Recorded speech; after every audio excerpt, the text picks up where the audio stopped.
Dust was still settling on my grandfather's grave when the first citation was stapled to my gate. A neon pink piece of paper demanding I tear down a 150-year-old barn because it didn't match the aesthetic of a subdivision built 5 minutes ago. Wanda, the self-appointed queen of the Whispering Pines HOA, thought she was bullying a grieving grandson out of his inheritance. She didn't know the property lines, and she definitely didn't know I'm the governor.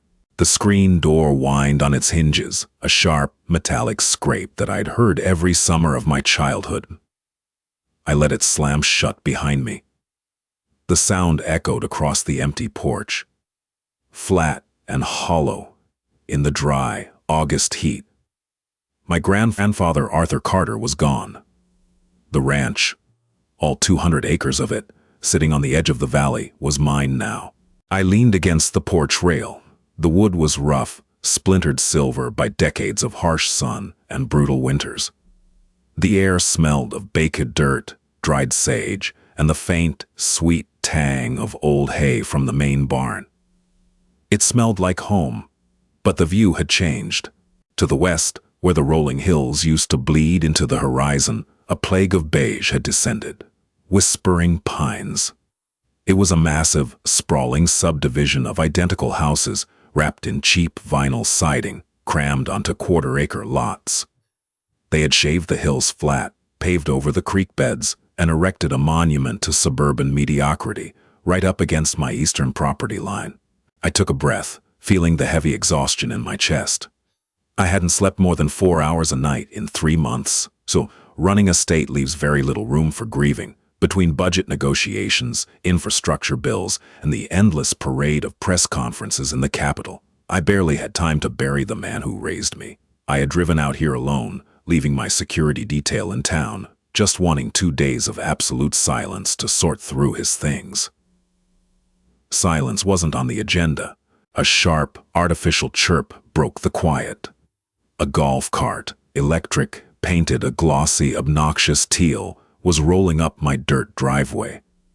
It bounced violently over the deep ruts my grandfather's flatbed had carved into the earth over the years. I watched it come, arms crossed. The cart screeched to a halt near the base of the porch steps, kicking up a cloud of fine, yellow dust. A woman stepped out.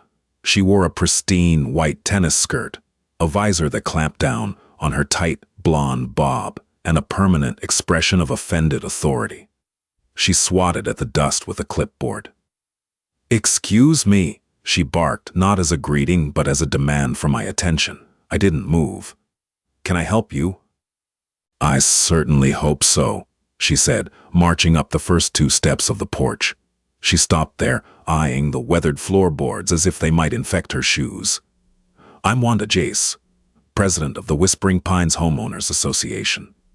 I'm looking for the owner of this structure."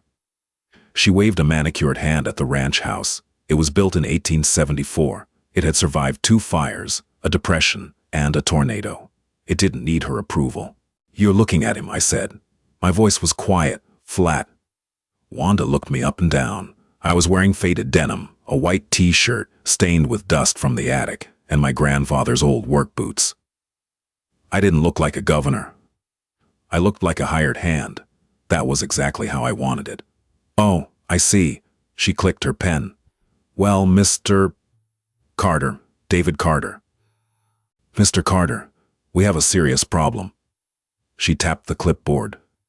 "We've sent 3 notices to this address regarding the flagrant violations of the community bylaws. The previous resident, Arthur Carter, I presume, ignored them all. Now that you've assumed ownership, I expect immediate compliance."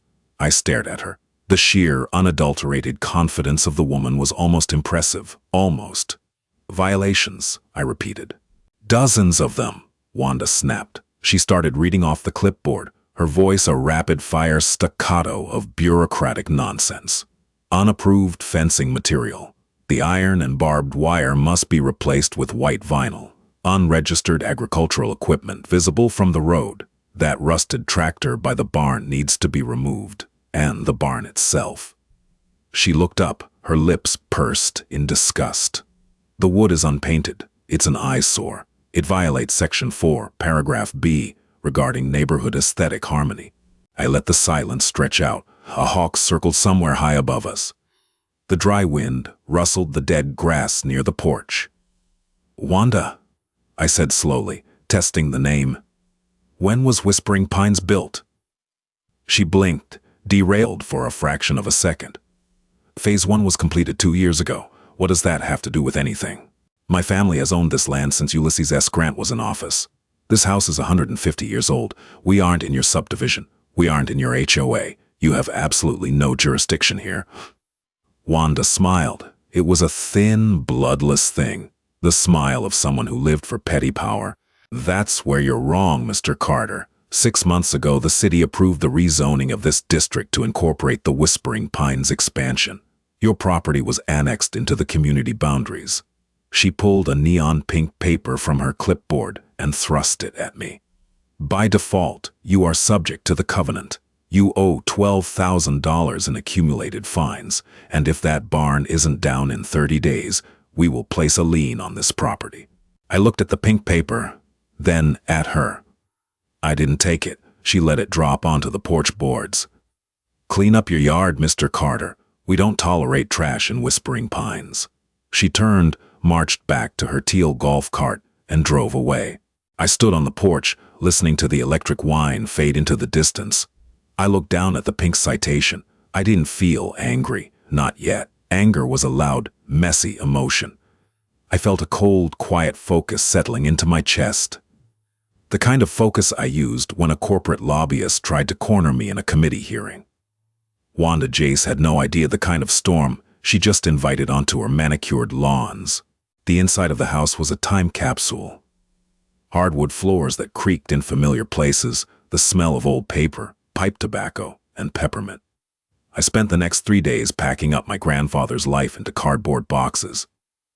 It was brutal, physical work that left my hands blistered and my back aching. I welcomed it. It kept my mind off the state budget deficit and the upcoming legislative session. It didn't keep my mind off Wanda. True to her word, she didn't leave me alone. The harassment was systematic and relentless. On Tuesday, I walked down to the rusted mailbox at the end of the dirt road to find it stuffed with 3 more certified letters from the Whispering Pines HOA. More fines. Fines for the height of the grass in the back pasture. Fines for the color of the roof shingles.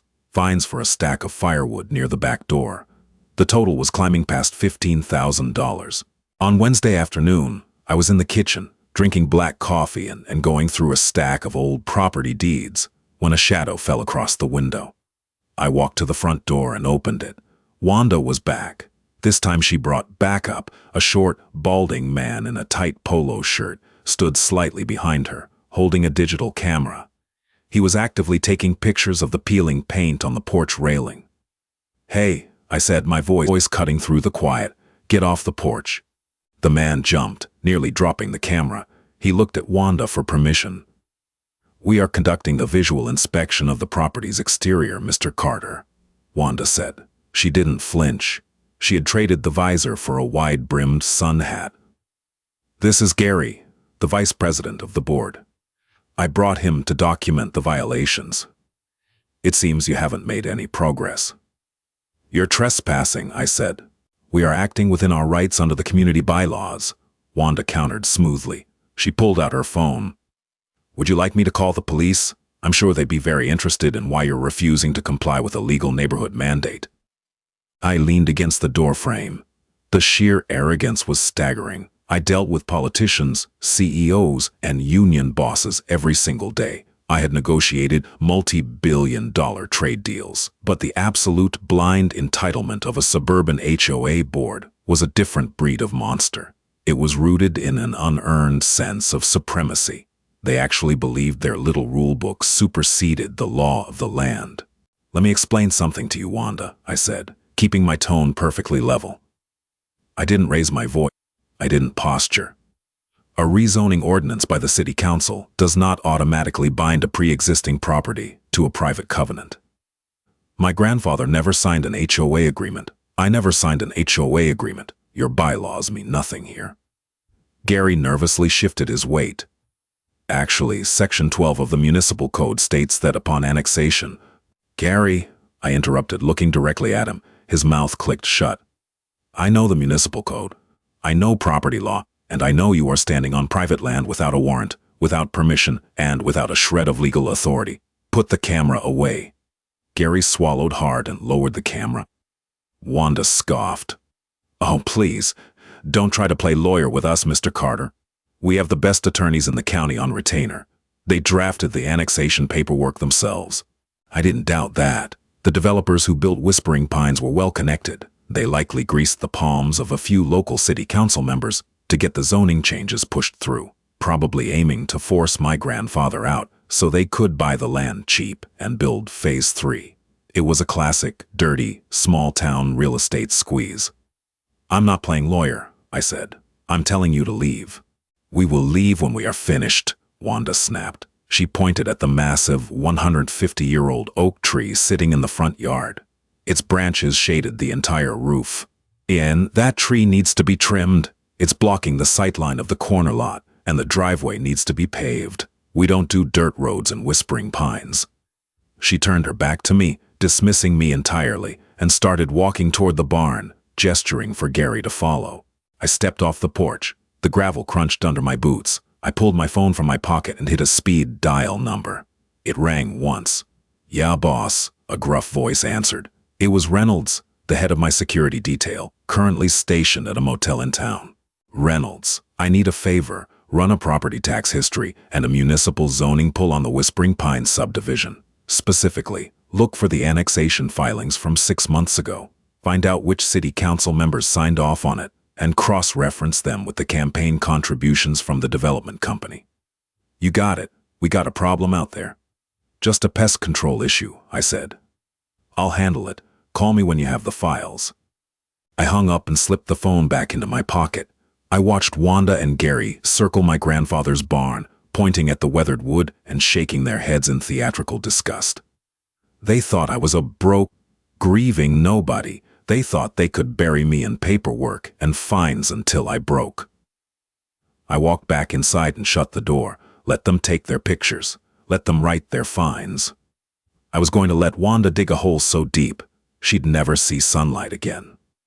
Friday morning started with a low, guttural rumble of a diesel engine. I was in the kitchen, frying a couple of eggs, the smell of bacon grease and old iron filling the room. The windows were open to catch the early morning breeze. The rumble grew louder, vibrating through the floorboards. I turned off the burner, wiped my hands on a towel, and walked out to the front porch. A flatbed truck was parked at the edge of my property, right where my dirt driveway met the freshly paved asphalt of Whispering Pines. Behind the truck was a bright yellow Bobcat skid steer loader. 4 guys in high-visibility vests were unloading chains and tools, and there, standing on the edge of the asphalt, holding a travel mug and pointing toward my property line, was Wanda. I felt the muscle in my jaw tighten.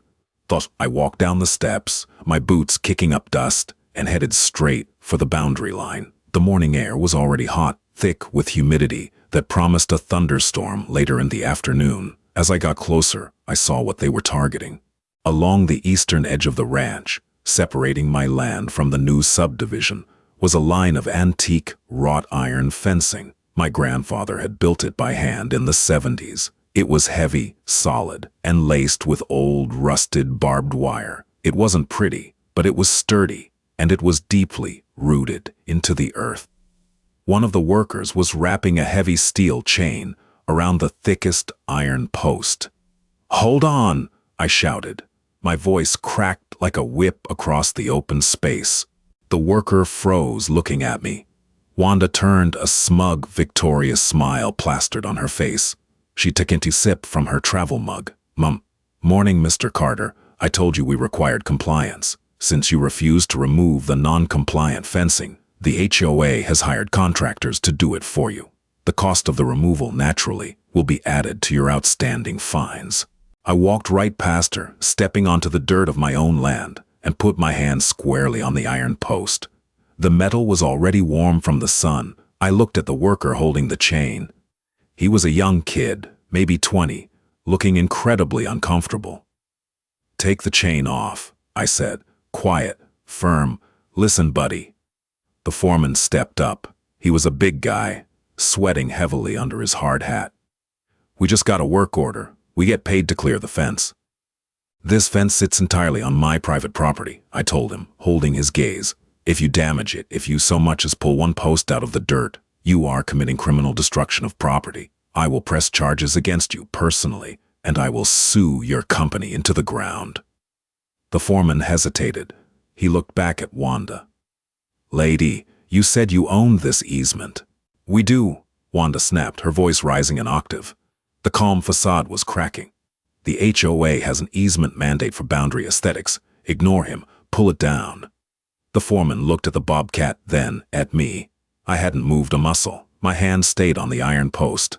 I ain't getting into a lawsuit over a fence, the foreman muttered. He waved a hand at the young kid. Drop the chain. We're waiting on the cops. Wanda's face flushed a deep, mottled red. Fine, I already called them anyway. You're going to be arrested for interfering with neighborhood maintenance, Mr. Carter. You can't stop progress.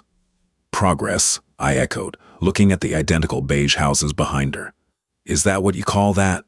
We waited. 10 minutes later, a white SUV with the county sheriff's star on the door rolled up to the curb. The lights flashed briefly before shutting off. A deputy stepped out. He looked tired. He adjusted his duty belt, the leather creaking in the quiet morning, and walked over. His name tag read Miller. All right, what seems to be the problem here? Deputy Miller asked, sighing. Wanda pounced. She stepped right into his personal space, invading it with her clipboard. Officer, thank God. This man is aggressively interfering with authorized contractors. He's trespassing on the easement and threatening these workers. I want him removed. Miller looked at me. Then he looked at the rusted fence, the chain lying in the dirt, and the 150-year-old ranch behind me. Trespassing? Miller asked, raising an eyebrow. On his own land? It is an HOA-mandated aesthetic boundary zone, Wanda insisted, tapping the clipboard frantically. He is in violation of the covenant. The city annexed this property. He has no right to block this work. Miller scratched the back of his neck. He looked out of his depth. Local cops hate civil disputes, and HOA battles are the worst of the bunch. They usually defer to the loudest voice with the most paperwork. Wanda knew that. She was banking on it. Look, Mr. Carter, is it? Miller asked, turning to me. If the HOA has a municipal order for the easement, you can't physically block the contractors. You have to take it up in civil court. Deputy, I said, keeping my hands visible and my voice calm. I knew exactly how to speak to law enforcement. Respectful, clear, and unyielding. There is no municipal order. There is a private HOA covenant that I never signed. This fence sits 2 feet inside my property line. If they touch it, it is a crime. Do you want to oversee the destruction of private property without a court order? Miller hesitated. He looked back at Wanda's paperwork. Ma'am, do you have a signed judge's order for the demolition? I have the bylaws, Wanda shrieked. I have the zoning approval. Bylaws aren't a court order, ma'am, Miller said slowly.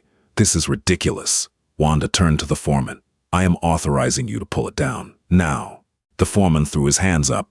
No, not doing it with a cop standing here saying no.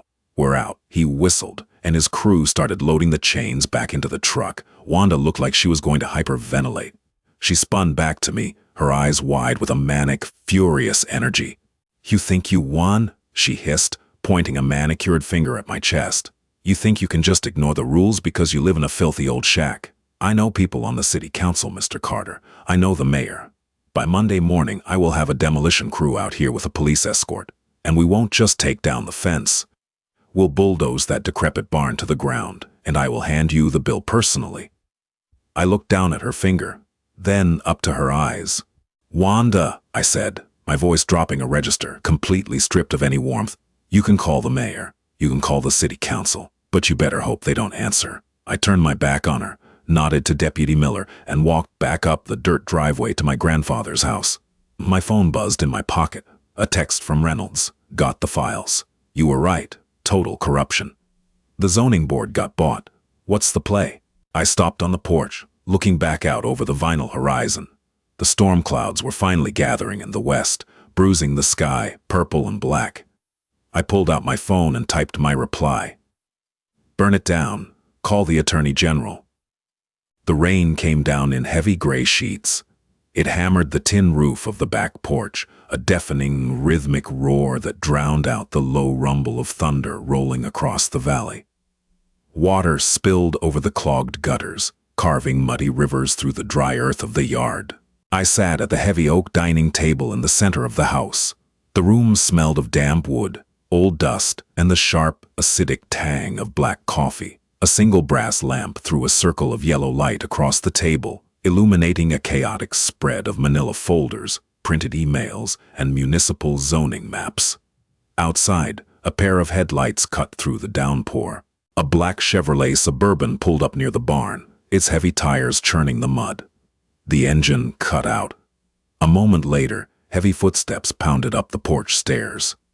The front door swung open and Reynolds stepped inside, bringing a gust of cold, wet air with him. He took off his dark rain jacket, shaking the water from the shoulders. Reynolds was a brick wall of a man, late 50s with a graying buzz cut and eyes that missed absolutely nothing. He had run my security detail since my first term as state attorney general. He didn't care about politics. He cared about threats.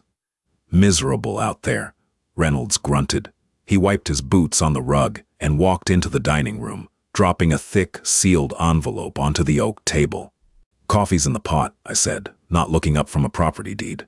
Reynolds poured himself a mug, took a sip, and grimaced. "You make it like battery acid, boss, just how Arthur used to." "Keeps you awake." Reynolds pulled up a chair and sat heavily. He tapped a thick finger against the sealed envelope. "You were right. The whole thing stinks worse than a paper mill." I pulled the financial disclosures for the city council, cross-referenced them with the passy donations for the mayor's re-election campaign. I pushed the property deed aside and picked up the envelope. I sliced it open with a pocket knife. "Talk to me." The developers behind Whispering Pines, a shell company called Apex Residential, needed another 50 acres to build Phase 3 of their subdivision, Reynolds explained, his voice low and gravelly. They couldn't get Arthur to sell. He chased their buyers off the porch twice, so they went around him. I pulled a stack of bank records from the envelope. They bought the zoning board. "Hook, line, and sinker," Reynolds nodded. "Councilman Robert Davies, he chairs the Municipal Planning Committee. 6 months ago, Davies pushes through an emergency annexation order, redraws the district lines to swallow your grandfather's ranch into the Whispering Pines boundary. 2 weeks later, Davies's brother-in-law gets a no-bid contract to pave the roads for the new development. A cool $2 million of city funds. I stared at the highlighted bank transfers. It was crude, sloppy. They hadn't even tried to hide it, wrapped in the arrogance of small-town politicians who believed nobody was looking.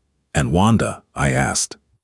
"Wanda Jace is married to the regional vice president of Apex Residential," Reynolds said, a grim smile touching the corner of his mouth. "She isn't just an overzealous neighborhood watchdog. She's the enforcer. Her job is to use the HOA bylaws to rack up impossible fines, put a lien on the property, and force a foreclosure.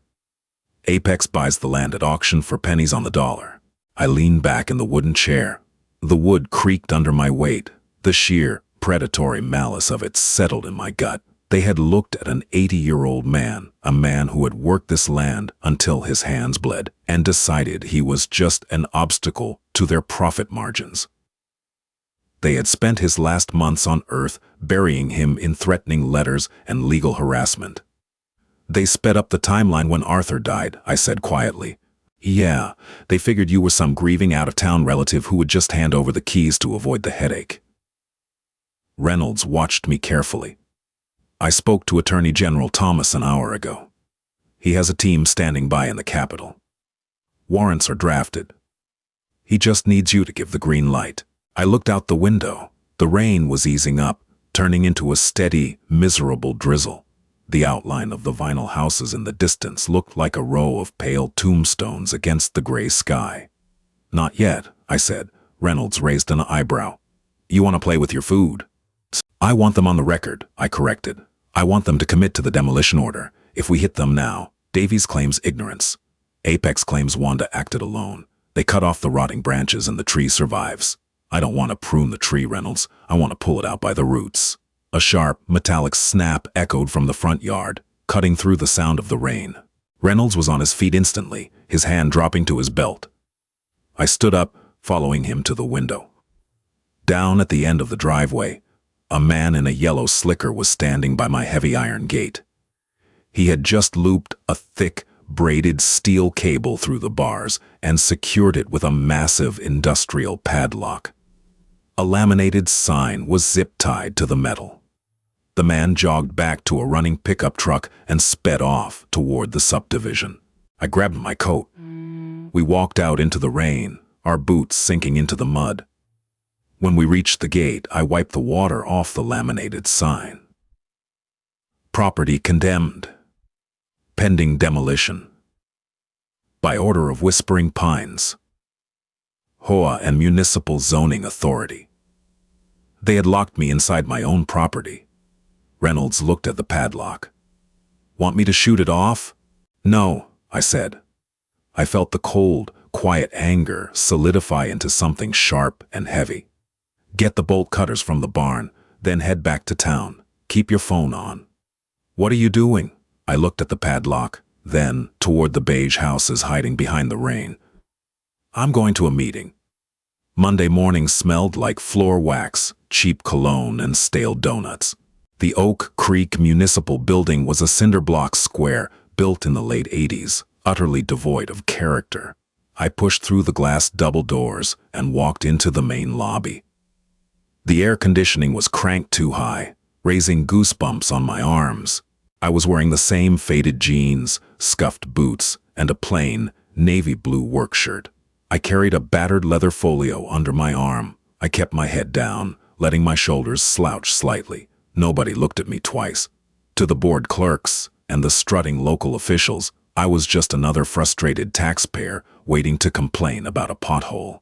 I checked the directory board, Zoning and Planning Committee, Emergency Session, Room 204. I took the stairs. Room 204 was a sterile, windowless auditorium.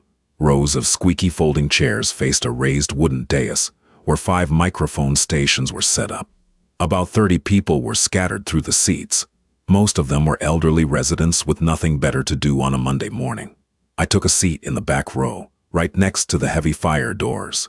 At exactly 10 o'clock, the committee members filed in. Councilman Robert Davies took the center seat. He was a heavily built man with a flush, red face, wearing a suit that was one size too tight. He sweated under the fluorescent lights, constantly wiping his forehead with a handkerchief. And sitting in the front row of the audience, practically vibrating with excitement, was Wanda Jace. She wore a tailored beige suit, her hair sprayed into an immobile helmet. Gary, the nervous vice president, sat beside her, clutching a thick binder. Davies banged a wooden gavel. It sounded dull and weak in the cavernous room. Call this meeting to order, Davies mumbled into his microphone. He shuffled a stack of papers.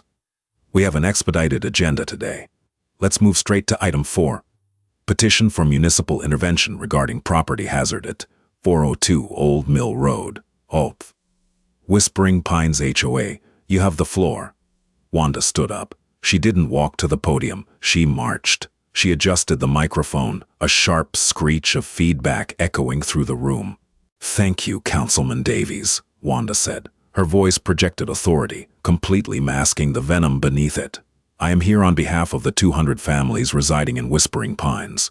We are facing a severe crisis of safety and community standards due to a derelict property that was recently annexed into our boundaries. She motioned to Gary, who scrambled to set up a display board. It featured blown-up photographs of my grandfather's house, the rusted tractor, and the old barn. The previous owner was utterly negligent, Wanda continued. The current occupant, a Mr. David Carter, is actively hostile. He has refused all notices of compliance. He has physically threatened contractors hired to maintain the neighborhood easement. The structures on this land are a rotting fire hazard. They attract vermin. They plummet our property values. She leaned into the microphone. We are formally requesting the city enforce the HOA's demolition mandate. We want the barn torn down, the illegal fencing removed, and the primary structure condemned until it meets code. Davies nodded sympathetically. He didn't look at the files in front of him. He didn't need to. The script was already written. "Thank you, Mrs. Jace," Davies said. "The committee has reviewed the engineering reports provided by Apex Residential. The structural integrity of the barn is indeed severely compromised." There were no engineering reports. Nobody had stepped foot inside that barn in 10 years. "Does the property owner wish to speak?" Davies asked, looking out over the sparse crowd. It was a formality. He expected silence. He expected an empty chair. I stood up. The folding chair scraped loudly against the linoleum floor. Every head in the room turned toward the back. Wanda twisted in her seat. Her eyes narrowed, recognizing the dusty boots and the faded work shirt. A smirk tugged at the corner of her mouth. She thought I was here to beg. I walked down the center aisle. I didn't rush. My heavy footfalls were the only sound in the room. I reached the podium and adjusted the microphone down to my height. "State your name for the record," Davies sighed, leaning heavily on his elbows. "David Carter, owner of the property in question." "Mr. Carter," Davies said, his voice dripping with condescension, "you understand that by failing to comply with the mandated community bylaws, you forfeit your right to contest structural demolition under Municipal Code 40B. "I'm familiar with the code," I said quietly. My voice was calm, carrying effortlessly through the speakers. "I'm also familiar with the limits of municipal jurisdiction. I am here to formally notify this committee, on the public record, that my property is not, and has never been, legally bound by the Whispering Pines HOA covenant." Wanda scoffed loudly from the front row. "He's delusional. We have the annexation papers." "Mrs. Jace, please," Davies said, holding up a hand. He turned his attention back to me, narrowing his eyes. "Mr. Carter, the city council voted to annex your district 6 months ago. The paperwork is finalized. Your land is part of the subdivision. The HOA has full authority." I opened the battered leather folio. I pulled out a single sheet of paper. "Councilman Davies," I said, "are you aware that under state property law, an involuntary annexation of agricultural land requires a mandatory 90-day public comment period and a physical signature of notification from the deed holder?" Davies stiffened. His hand stopped moving the handkerchief. The committee followed all standard procedures. "My grandfather, Arthur Carter, was the deed holder," I continued, not raising my voice. "He never received a notification. He never signed a waiver. The public comment period was buried in a closed-door session of this very committee. The annexation is legally void." Gary whispered frantically to Wanda, pointing at his binder. Wanda swatted his hand away. "That is a bold accusation, Mr. Carter," Davies said. His voice was suddenly an octave higher. He looked nervously toward the stenographer typing in the corner. "You are bordering on slander." "It's not an accusation. It's a recorded fact," I said. I looked directly into Davies's eyes. "So I will ask you once, on the record, are you, as the chair of this committee, authorizing a private company to demolish structures on privately owned, unannexed agricultural land?" Silence hung heavy in the room. The trap was open. The bait was set. Wanda couldn't stand the hesitation. She stood up, fury overriding any shred of suburban decorum. "Do not let him stall, Robert," she snapped, dropping the formal titles. "He is lying. Apex filed the paperwork. The land is ours. Approve the order so we can get the bulldozers out there tomorrow morning." Davies swallowed hard. He looked at Wanda, then down at the papers. He was trapped between his greed and his suddenly escalating fear. But arrogance won. He had gotten away with it for too long to believe a guy in dusty boots could touch him. He picked up the wooden gavel. "The committee finds the property owner's claims baseless," Davies announced loudly. "The annexation stands. We approve the HOA's petition for immediate demolition of all non-compliant structures at 402 Old Mill Road, effective immediately." He struck the block with the gavel. A sharp, definitive crack. I closed my leather folio. I didn't look angry. I didn't look defeated. "Thank you, Councilman," I said. That was exactly what I needed to hear. I stepped away from the podium and walked back up the aisle. I pulled my phone from my pocket and hit the speed dial. Reynolds answered on the first ring. "He dropped the gavel," I said softly as I pushed through the heavy fire doors into the lobby. "Understood," Reynolds said. The sound of heavy diesel engines idled in the background of his call. "Warrants are live. We're rolling in." Tuesday morning brought clear skies and the heavy, mechanical roar of diesel engines. I was standing by the iron gate at 6 a.m., holding a mug of black coffee. The mud from yesterday's storm had baked into solid ruts overnight. The air was crisp, smelling of wet sage and exhaust fumes. They didn't waste any time. A convoy was rolling down the newly paved streets of Whispering Pines. 2 massive yellow bulldozers, a flatbed hauling a demolition excavator, and a fleet of white pickup trucks bearing the Apex Residential logo. Leading the charge, like a general surveying a conquered territory, was Wanda in her teal golf cart. Behind the heavy machinery, a crowd was forming. Neighbors from the subdivision, drawn by the noise and the spectacle, were wandering out onto their manicured lawns in bathrobes and slippers. They held their phones up, ready to record the destruction of the local eyesore. Wanda parked her car a safe distance from my property line. She stepped out, holding a megaphone. She was wearing her pristine white tennis outfit again. "Mr. Carter," her voice crackled, distorted and artificially loud. "This is your final warning. The city has authorized the immediate demolition of the barn and the removal of the perimeter fence. Vacate the hazard zone or you will be physically removed by law enforcement." I didn't move. I took a slow sip of my coffee. Down the street, 2 local sheriff's cruisers pulled up, lights flashing. Deputy Miller stepped out of the lid car, looking completely miserable. He unclipped his radio, avoiding eye contact with me. He was just following orders from a corrupted chain of command. The foreman of the demolition crew, a different guy from the fencing debacle, climbed down from his pickup. He walked up to the padlocked gate, carrying a pair of heavy bolt cutters. "Sorry, buddy," he said to me, shrugging. "Paperwork cleared. We got a job to do." He clamped the bolt cutters onto the heavy steel padlock securing my gate. "I wouldn't do that," I said. My voice was quiet, but it carried perfectly in the morning air. "Watch me," the foreman grunted, putting his weight into the handles. The metal groaned. Then the ground began to shake. It wasn't the rumble of the bulldozers. It was a tight, synchronized hum of high-performance engines moving very fast. A line of 6 black, unmarked SUVs turned the corner at the far end of the subdivision.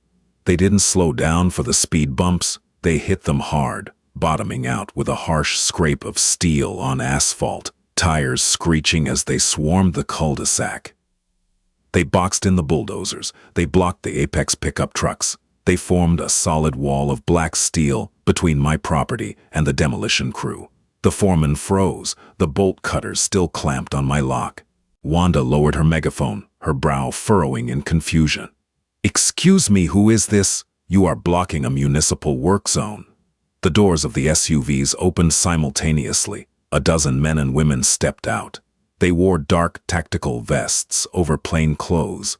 Gold shields hung from chains around their necks. State police, the Attorney General's anti-corruption task force. Reynolds stepped out of the lead vehicle. He wasn't wearing his rain jacket anymore. He wore a tailored dark suit, the jacket open, his badge pinned to his belt.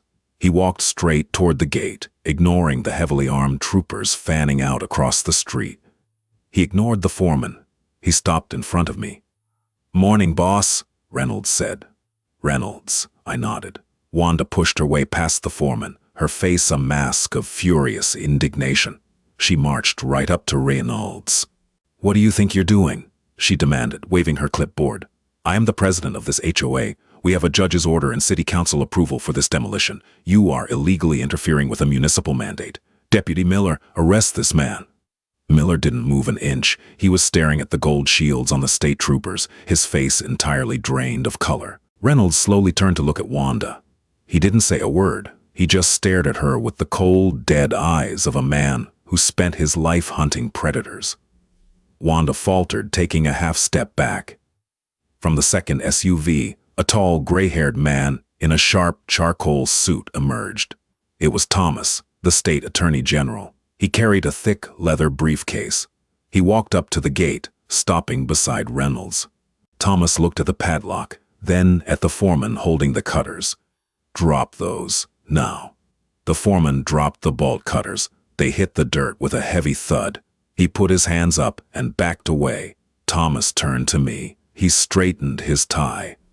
"Good morning, Governor," Thomas said, his voice carrying clearly over the idling engines. The silence that fell over the street was absolute.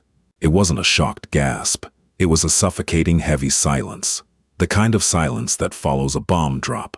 The neighbor holding a phone dropped it on the asphalt. The screen cracked. Deputy Miller let out a slow, terrified breath and took off his hat. I looked at Wanda. Her jaw had slackened, the arrogant fire in her eyes extinguished instantly, replaced by a raw, hollow terror. She looked from Thomas to Reynolds, and finally to me. The dusty boots, the faded jeans, the work shirt. "Governor?" Wanda whispered. The word barely made it past her lips. It sounded like a dry heave. "I told you the rezoning was illegal, Wanda," I said softly. I set my coffee mug on the iron gate post. "I told you to leave this property alone." I looked at Thomas. "Do you have the warrants?" Thomas opened his briefcase. He pulled out a stack of manila folders thick enough to choke a horse. "Sealed indictments handed down by a federal grand jury at midnight," Thomas announced. He turned to face the street. "Warrants for the arrest of Councilman Robert Davies on charges of bribery, extortion, and misuse of public funds. Warrants for the Executive Board of Apex Residential for racketeering, wire fraud, and conspiracy to commit real estate fraud." He looked directly at Wanda. She was trembling. Oh no, her white tennis skirt was practically vibrating. "Including your husband, Mrs. Jace," Thomas added, his voice devoid of pity. "State police are raiding his office right now." Wanda let out a short, choked gasp. Her knees buckled slightly, but she caught herself against the iron fence. The clipboard slipped from her fingers, clattering onto the dirt. The neon pink citation scattered in the morning breeze, blowing aimlessly across the mud. This is a mistake," she stammered, tears welling up, ruining her makeup. We were enforcing the bylaws, the community standards, the aesthetic." "You were stealing land from an old man," I interrupted. The coldness in my voice stripped away whatever defense she had left. "You harassed my grandfather into an early grave because he wouldn't sell out to a corrupt developer. You thought you could bury him in paperwork. You thought you could bully me because I wore dirty boots." I stepped closer to the gate. She shrank back. "The bylaws don't apply here, Wanda. They never did." I looked at the state troopers securing the construction vehicles. "Impound the machinery," I ordered. "Lock down the municipal building. Nobody goes in or out until the hard drives are seized. Reynolds, coordinate with the local sheriff's office to handle the traffic diversion." "Yes, sir," Reynolds nodded. I turned back to the ranch, leaving the coffee mug on the post. I didn't look back at Wanda. I didn't need to. Her world was already burning to the ground, and I was going back inside to pack the rest of my grandfather's books. 3 weeks later, the valley was quiet again. The heat wave had broken, leaving behind crisp, cool autumn air. The leaves on the massive oak in the front yard were turning a deep, burned orange. Whispering Pines was a ghost town of halted construction. The news cycle had been utterly merciless. The indictments ripped through the county like a wildfire. Councilman Davies was caught on a federal wiretap trying to book a one-way flight to the Cayman Islands. He was arrested at the airport. The CIO of Apex Residential and 3 regional vice presidents, including Wanda's husband, were sitting in a federal holding facility, awaiting trial for RICO violations. The city council held an emergency session to formally repeal the annexation of the agricultural district. The zoning lines were permanently drawn exactly where they had been for 150 years. The Whispering Pines HOA was dissolved. With Apex Residential's assets frozen by the feds, there was no money to maintain the manicured lawns or the teal golf carts. The residents were left to manage their own properties, free from the tyranny of neon pink citations. Wanda didn't stay.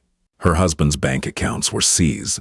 The massive house in Phase 1 of the subdivision was collateral in the fraud investigation.